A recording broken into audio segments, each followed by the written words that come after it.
All right, well, good afternoon, everyone. My name is Sarah Campbell. I have the privilege of working with our talent team and our academic teams, and I'm really excited to get us started today with our KIPP DC EdTalks, discussing post-pandemic mental health here at our schools. So a couple logistics as we get started. The chat will be used if the presenters are asking for feedback. If you have a technical question, feel free to put something in the chat and I'll respond. As you go, we really want you to use the Q&A box. So if you have a question, you do not need to wait until the very end to ask it. You can go ahead and put it in the Q&A box. And when we get to the question and answer period at the end of our presentation, we'll look through all the questions and begin to answer them. So it's a great way for us to have your question already queued up. Some of the Q&A questions that you put in the box, we might answer as we go. But like I said, the majority of them we will have at the very end during our Q&A session. So wanted to go over our agenda for today. Welcoming you guys here, and we're going to have Patrice Billups, one of our phenomenal principals, do a little bit of an overview of KIPP DC, and she will also introduce Melissa Wade, who is our presenter this evening. Melissa is going to go over a little bit of a KIPP DC mental health overview about what we provide to our students and our families. She's going to talk to you about some of the things that have happened in the mental health world and with pandemic trauma for our students. And then she's going to talk about how the KIPP DC mental health team has responded to that, what they've put in place, and the optimistic outlook we have about being able to even better support our students in mental health moving forward. At the end of her presentation, we'll do a Q&A with the questions that you submit as we go. And then at the very end of our presentation, we'll have breakout rooms. If you are interested in learning more about KIPP DC or interested in learning more about opportunities to work at KIPP DC, we'll have breakout rooms for you to join, and look forward to getting to know you a little bit better through that. Without further ado, I will turn it over to Patrice, who's a principal at one of our high schools. Patrice, it's all yours. Welcome. I'm Patrice Billups, a principal of KIPP DC Legacy College Prep High School. 13 years in with KIPP DC. I've taught Algebra 1 to our middle schoolers, world history to our high schoolers, led as a grade level and department leader in the high school years. And in the last 7 years, served as a VP and principal in both the middle school and high school bands. My favorite part of those 13 years have been the team and the family that has remained close to my heart. The people I work with and serve are my family. All right, so KIPP DC was founded in 2001. Our first school was Key Academy, which opened in Ward 8 with 80 fifth graders, 7 teachers, and staff in the bottom of a church basement. Today, we have 20 schools serving students from grades pre-K 3 all the way to 12th grade, with a total of 7,300 students, 1,300 teachers and staff, and 2,500 alumni. We are the second largest system of schools in DC. Today, we want to talk about, we have 8 campuses around the district with early childhood schools, elementary schools, and middle schools at each campus.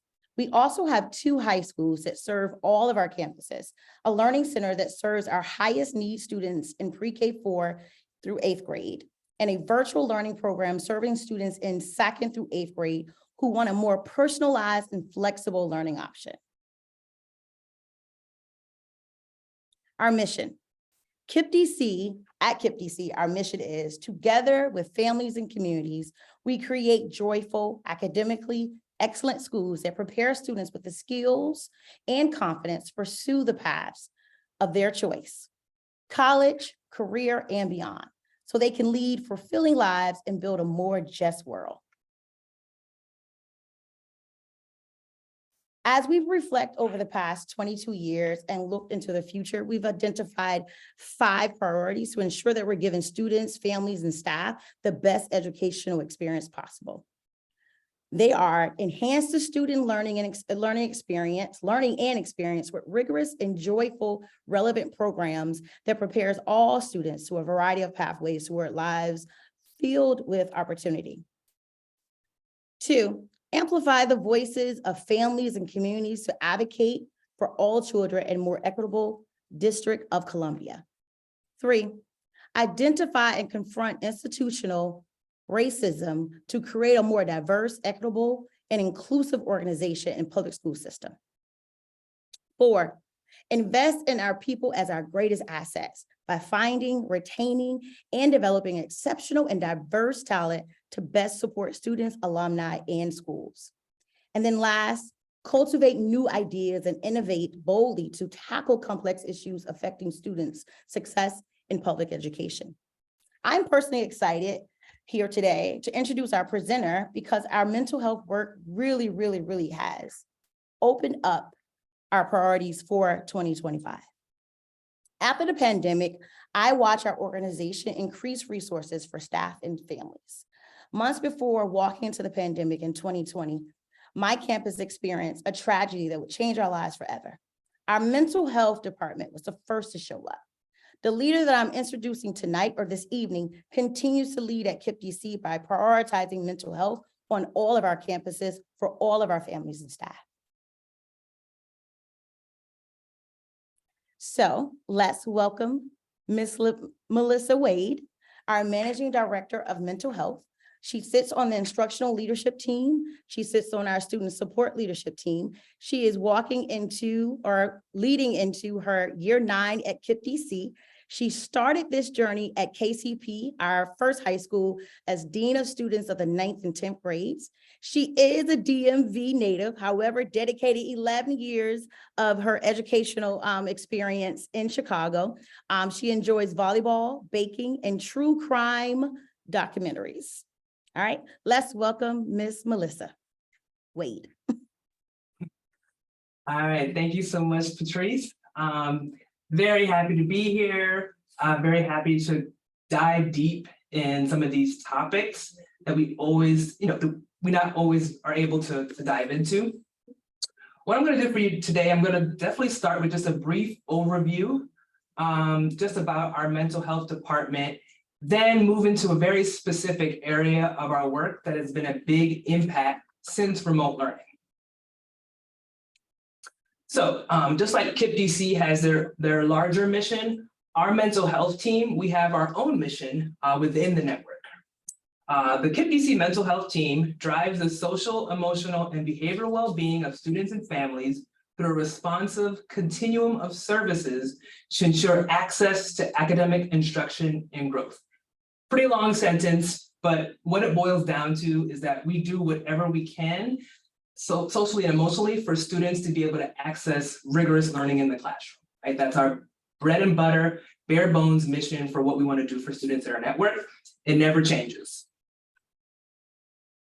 And this is our team, right? This is our lovely large team. We are a big team of about 70 folks. So this picture actually doesn't really capture all the different individuals that support and serve in our mental health team. We are diverse in lots of different ways, racially, ethnically, as well as professionally. We have everyone from social workers, professional counselors, clinical psychologists, and behavioral analysts serving on our team to serve the needs of students and families. So within our team, our department, we have 3 pretty large branches of work, okay? We have our school-based mental health supports, our clinical psychology, and our behavior analysis. So the school-based mental health supports, that's like our bread and butter, right? That's our counseling services that our mental health practitioners deliver, as well as wraparound services where we connect families and students to community resources, and of course, our crisis response. Then we move on to our clinical psychology department. We have clinical psychologists on staff who do a lot of our evaluation and assessments of students, because a lot of times students come to our schools without diagnosis, With those evals and assessments, it's much easier for us to be able to provide the right supports. I also do a lot of collaboration and teaming with school teams around some of our more challenging cases. And our third branch is our behavior analysis team. This is where we have our board certified behavior analysts on staff who really kind of identify all of those challenging maladaptive behaviors that some of our students exhibit in our schools. They help us pinpoint why students are doing those behaviors and also help school teams put together behavior intervention plans that can help them be more successful in the classroom. It's really important for me to highlight these three departments that we have in our team, because a lot of school systems in urban communities don't have this much expertise professionally on one team to serve such a large network. So we're very proud of the team that we've developed over the years. So let's get into pandemic trauma, right? So I'm sure there's not one person in this Zoom who hasn't heard the term pandemic trauma, right? One thing I'm going to do for you today is to take you from this catchphrase that you always hear to real life experience in a school system at KIPP DC. All right, so pandemic trauma. One of the ways that we define that and what it looks like is that pandemic trauma, or the pandemic, caused increased stress, trauma, grief, loss, and adversity. It exacerbated the impact of prior traumatic experiences for our community, right? So when you see this, when you read this, I know a lot of us can relate to any kind of personal experience we had when the pandemic hit. Anything from caregiver stress and changes, job, food insecurity, loss of typical coping outlets, safety concerns at home and also at work. And also we experienced an amplified race-based stress, right? Lots of media outlets were showing lots of violence against Black people in society. So all these things compounded to what we know now as pandemic trauma, right? This is what we experience as a nation, and we've definitely felt it here. Today, I'm going to share some intimate information about what we experience in our school community. We will be talking about suicide. Okay, so I want to make sure that I make that caveat for all of you in this webinar today, because that particular topic can be very sensitive to a lot of us. But we want to share this so that we can all learn from our experiences and do what's right for students. Oftentimes, we don't shed light on topics that hit home the hardest, such as this, but in today's climate, it's important that we do. Well, let's get into it. What I wanted to start us off with is just taking a look at what do referrals for mental health services look like at KIPP DC over the last couple of years, right? We all know that national data tells us that mental health needs has risen overall for children and adolescents exponentially, right? This is how it hit home for us at KIPP DC that you can see here on the screen. Basically, mental health referrals increased 5 times over from 2019 to 2021-22 school year, right? Now, when we look at this data, we want to be very careful because it's very tricky to look at mental health data. And we can assume by looking at this screen that more referrals automatically means more students had more problems, right? What we see here is that when mental health referrals are low, it doesn't really tell us a full picture of the student need across the network, right? There's a lot of things that we don't know when we see that number so low in 2019, 2020, right? But when referrals increase, it means we are more aware of what students are experiencing, and our stakeholders, our parents, our teachers are identifying more and more that there are students who need help, okay? So just keep that in mind when you look at data around mental health. Whenever you see a high number, it means, hey, we're basically aware, we're much more aware of what's happening with our student community. But in a perfect world, the numbers would go down, but for us, it means we have so much more accurate pulse on the needs of our school community. And we're going to dive more into this later, a little bit later on as we go through. So I want to really focus on school year 2019-2020. The reason why I want to focus on it is because it was pretty much a wake-up call for us at KIPP DC. Let's start with the data. So every 2 years, DC students are given what's called the Youth Risk Behavior Survey. And it basically asks middle school and high school students about their mental health, substance use, exposure to violence, among other topics. It asks these questions of students anonymously so we can gather data on what people are experiencing. When KIPP DC looked at our data, we found that there was an alarming number of students that either had thoughts about suicide, made a plan to commit suicide, or attempted suicide. The data that we saw didn't really match the referral numbers that we were getting for students. If you remember on that last slide, the referral number was pretty small, but this survey data told us there were a lot of kids who were thinking about suicide, even made attempts.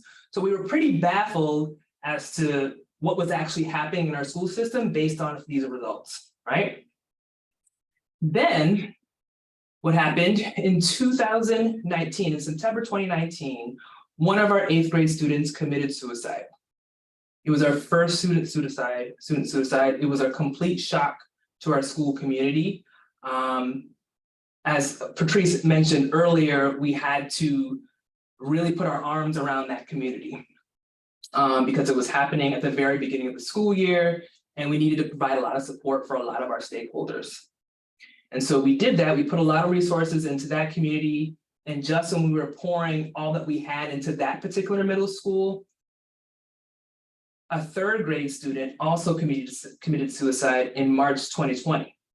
So again, community was shocked once again. We had to put our arms around that community, and this was in March, right? Then all of a sudden, everything fell silent.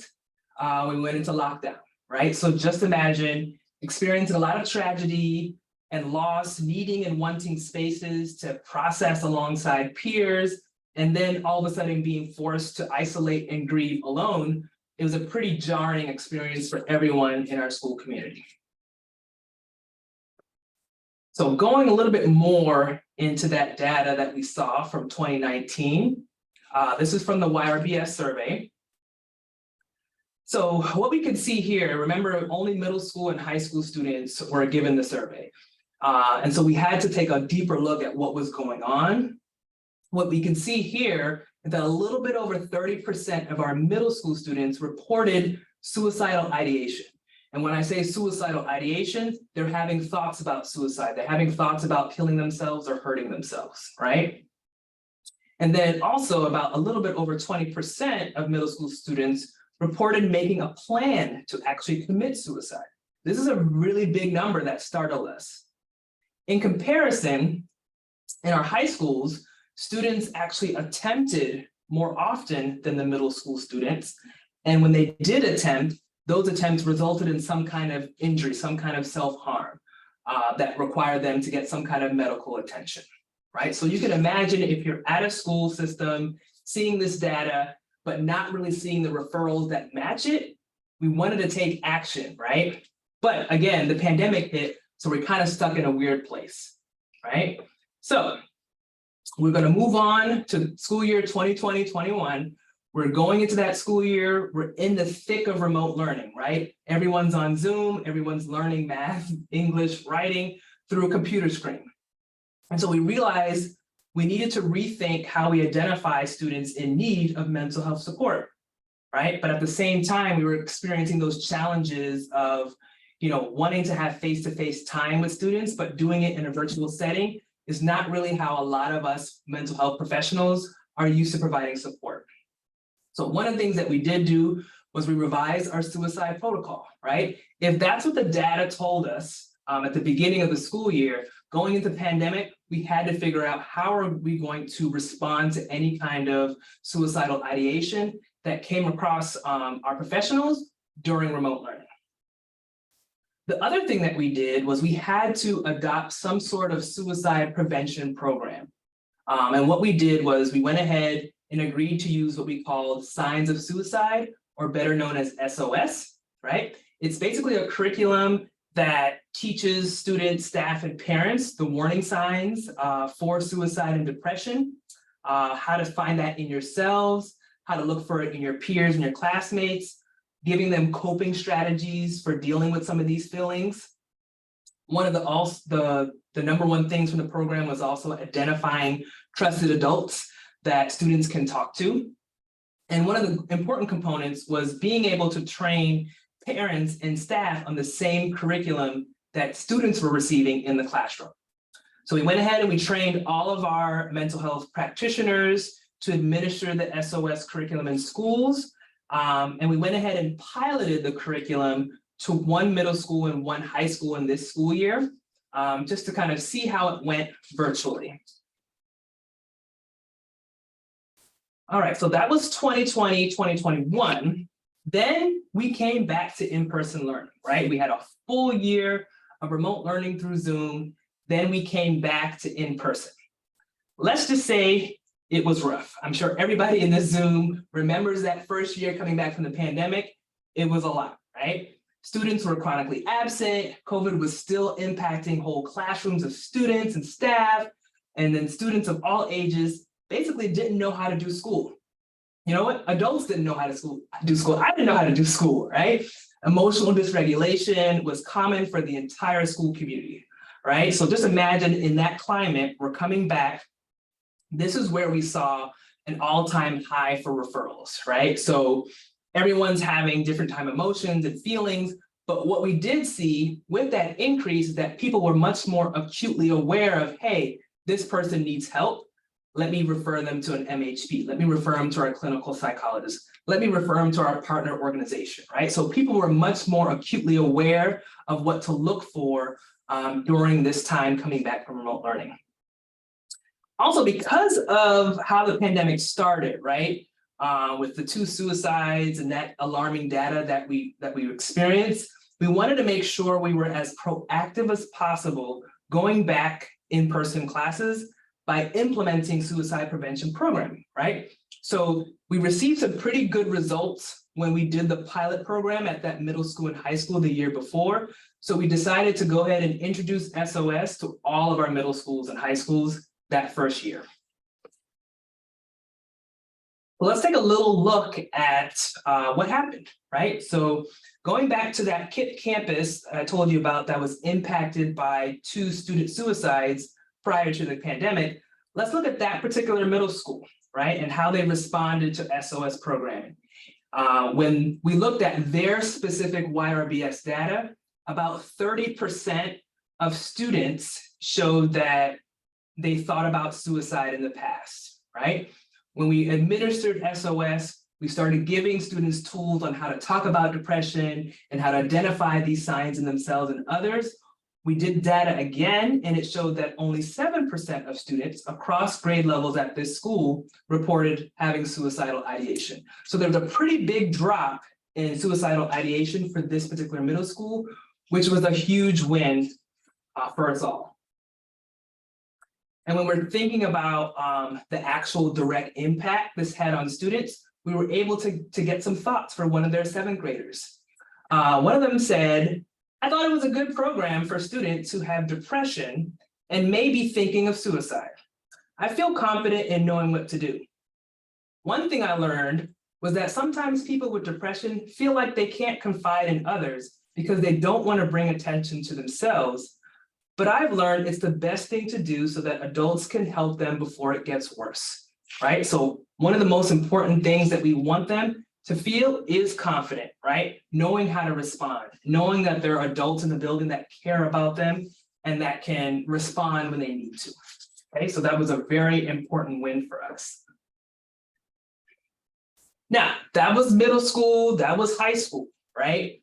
But we can't forget about the fact that we had a 3rd grader who also committed suicide right before the pandemic, right? We know that suicide in young children is rare, but increasing, and we know firsthand because it happened in our school community, right?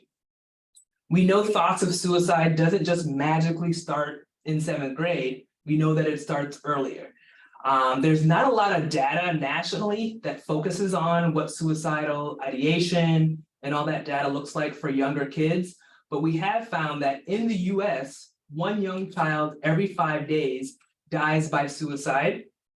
And there is one study on urban 3 to 6-year-olds that have symptoms of depression where they found that the rate of suicidal ideation was at around 9%, right? So these numbers are alarming enough for us because we saw it firsthand. And then finally, what's even more surprising is that 5 to 10% of children as young as the age of 5 engage in self-injury, right? So with all this little bit of data, it gave us an impulse that we have to look into what's happening at our school community much more closely with the younger students. And so we had some data, right? Even though like national data didn't really give us a lot of information, we ourselves were able to pull some numbers from our school community with students as young as age 3 all the way through 4th grade, right? The data that we decided to look at were the suicidal ideation risk assessments that occurred 2021 to 2022, right? So last school year. And so as you can see, as students get older, the number of risk assessments that we had to actually perform for students who showed these signs increased dramatically. And you can see that dramatic increase right there at 3rd grade, and it doubled at that age, right? So we saw these numbers, we couldn't ignore it. These numbers show about 140 students, 140 assessments that were done on about 84 students in our community last year. All right, so what did we do, right? So that was the information that we had last year in terms of data. This year, we had to get more creative, right? With not a lot of national data, we had to make sure that we address the situation appropriately. So when we talk about suicide prevention, we need to talk about it in a very different way with younger children than with older students. So what we did was basically developed an adaptation from the Signs of Suicide curriculum called Safe and Sound, right? So we had to make sure the language was appropriate for younger ages. We had to make sure it wasn't as jarring a topic for parents and for staff as well. So what we did, we made sure that all elementary schools in the fall of this year, particularly to our 3rd and 4th graders, received the Safe and Sound curriculum. And right now, if you go back, if you remember the slide I showed before, we are pretty much on pace with our referrals from a couple of years prior, but that's very encouraging for us, right? Even halfway through the year, we know that lots of people are identifying either themselves or they're identifying their peers or others to basically reaching out, making sure that they get help if they're showing any signs of depression or suicidal symptoms. All right, so going back to that elementary school from the beginning who experienced that student loss, we talked to a vice principal, right, who went through the Safe and Sound program with their school, and this is what she had to say. Safe and Sound provided students with the appropriate language and tools to advocate for themselves. We saw an increase in students feeling empowered to go to their identified trusted adult and seek support or share their experiences. This allows teachers, members of the admin team, parents, and our MHPs to provide immediate support to those that request it, right? So again, some themes here are confidence, empowered. I know a trusted adult that I can go talk to if I'm feeling this way, right? Some other anecdotal impacts that we saw after the Safe and Sound program at the elementary school level is that we got a lot of buy-in from school leaders and from teachers, right? They were bought into the idea of talking about suicide and depression and feelings and emotions with their students. Students also use a new vocabulary, right? So after the program, you can actually hear students talking about sadness, hear students saying like, go talk to your adult, like all these different kind of skills, we saw them in action with our student body in the younger grades.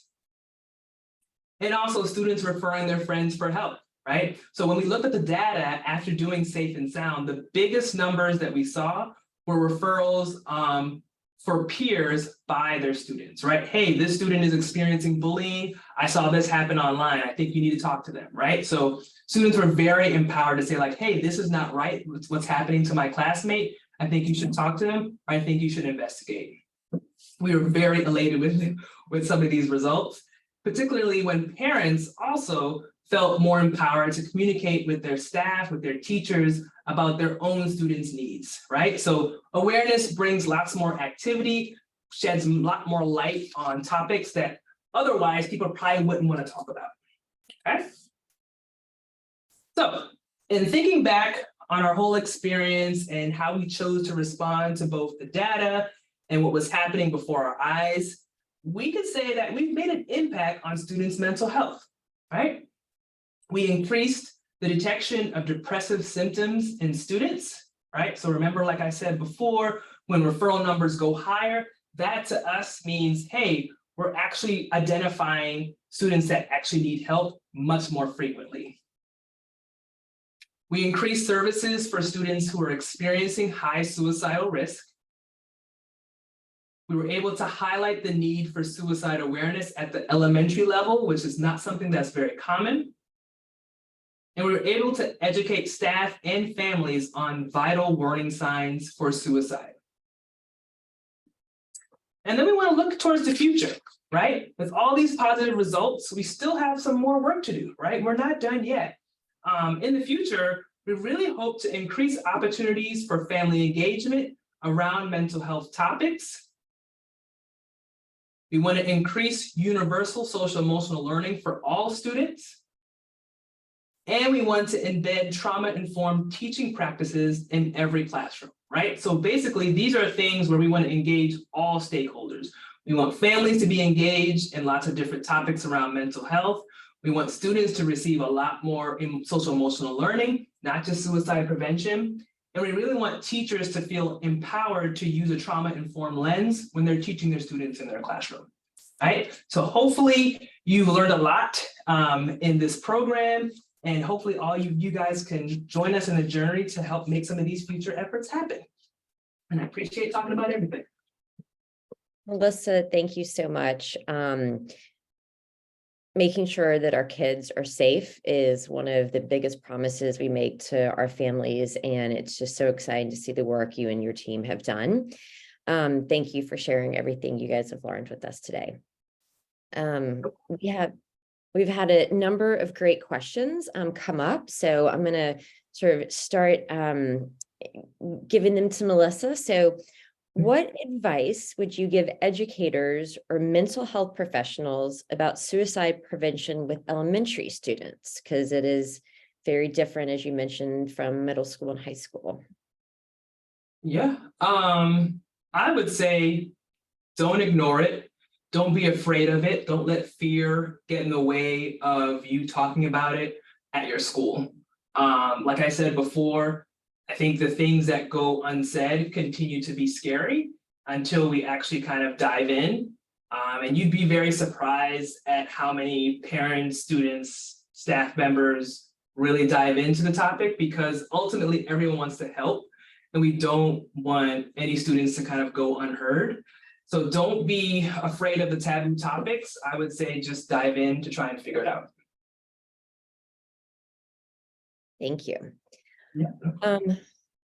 Somebody asked, what is the biggest thing you learned through all this? What's like your own personal biggest takeaway that you could share with us? I'd say don't assume that the data is telling the full story. At least from like my perspective, like in my position, I'd say you got to find all the information, not just what's on paper, not just what you assume is happening. That was what we learned, right? The data showed us that there wasn't a lot of referrals, but a larger survey told us like there's a whole section of need that we're not seeing, and you have to go out and find it.